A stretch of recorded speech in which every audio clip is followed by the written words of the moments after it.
संकट तिलचौथ 2026 6 या 7 जनवरी। चंद्रोदय, शुभ मुहूर्त, पूजा विधि, व्रत कथा भूलकर भी ना करें ये एक काम। आज हम इस वीडियो में आपको बताएंगे साल 2026 में माघ के महीने में आने वाली संकट चौथ कब है, पूजा का शुभ मुहूर्त, चंद्रोदय का समय, पूजा विधि, व्रत कथा और इस व्रत के जरूरी नियमों के बारे में।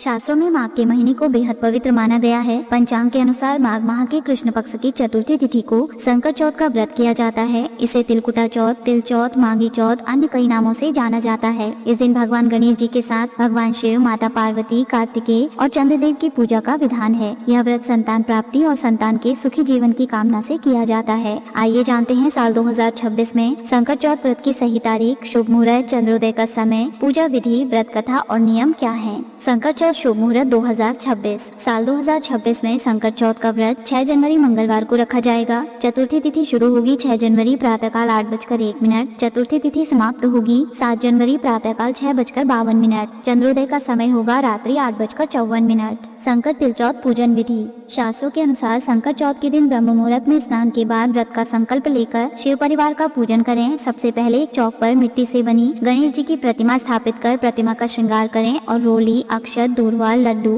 पान सुपारी, धूप दीप सभी पूजन सामग्री अर्पित करें। पूजा में ओम गंग गणपति नमः मंत्र का जाप करते हुए नैवेद्य के रूप में तिल तथा गुड़ के बने लड्डू अर्पित करें। अंत में व्रत कथा पढ़ें और चंद्रमा को अर्घ्य देकर व्रत संपन्न करें। संकट चौथ व्रत के नियम। धार्मिक मान्यता अनुसार संकट चौथ व्रत निर्जल करना चाहिए। इस दिन चंद्रमा को अर्घ्य देने के बाद व्रत का पारण किया जाता है। चतुर्थी पर गणेश जी की खंडित प्रतिमा की स्थापना या पूजा नहीं करनी चाहिए। पूजा में गणेश जी को तुलसी दल व केतकी के फूल नहीं चढ़ाने चाहिए। इस दिन तामसिक भोजन नहीं करना चाहिए। इस दिन नमक, घी, गर्म वस्त्र और तिल से बनी चीजें दान करें। संकट चौथ व्रत कथा। संकट चौथ की कथा अनुसार एक बार विपदा में पड़े देवता भगवान शिव के पास अपनी समस्या के निवारण के लिए गए। तब भगवान शिव ने अपने दोनों पुत्रों से पूछा कि तुम दोनों में से कौन वो वीर है जो देवताओं के कष्टों का निवारण करेगा। तब कार्तिकेय ने स्वयं को देवों का सेनापति प्रमाणित करते हुए देव रक्षा का अधिकार सिद्ध किया। भगवान शिव ने गणेश जी की इच्छा पूछी तो उन्होंने कहा कि मैं बिना सेनापति बने ही इनके संकट दूर कर सकता हूँ। इस पर महादेव ने दोनों को पृथ्वी की परिक्रमा करने को कहा और कहा कि जो पहले परिक्रमा पूरी करेगा वही वीर घोषित किया जाएगा। यह सुन कार्तिकेय पृथ्वी की परिक्रमा के लिए निकल गए, लेकिन गणेश जी ने अपने माता पिता के साथ परिक्रमा करते हुए कहा कि इनमें ही समस्त तीर्थ निहित हैं। गणेश जी की बात से सभी नतमस्तक हो गए और महादेव ने उनकी प्रशंसा करते हुए उन्हें आशीर्वाद दिया कि प्रत्येक कार्य से पहले तुम्हारी पूजा होगी। इसके बाद पिता की आज्ञा से गणेश जी ने देवताओं के संकटों को भी दूर किया। फ्रेंड्स, अगर आपको हमारे द्वारा दी गई ये सभी जानकारियाँ पसंद आई हो तो आप उपचार न्यूज़ के चैनल को सब्सक्राइब, लाइक और शेयर करना ना भूलें।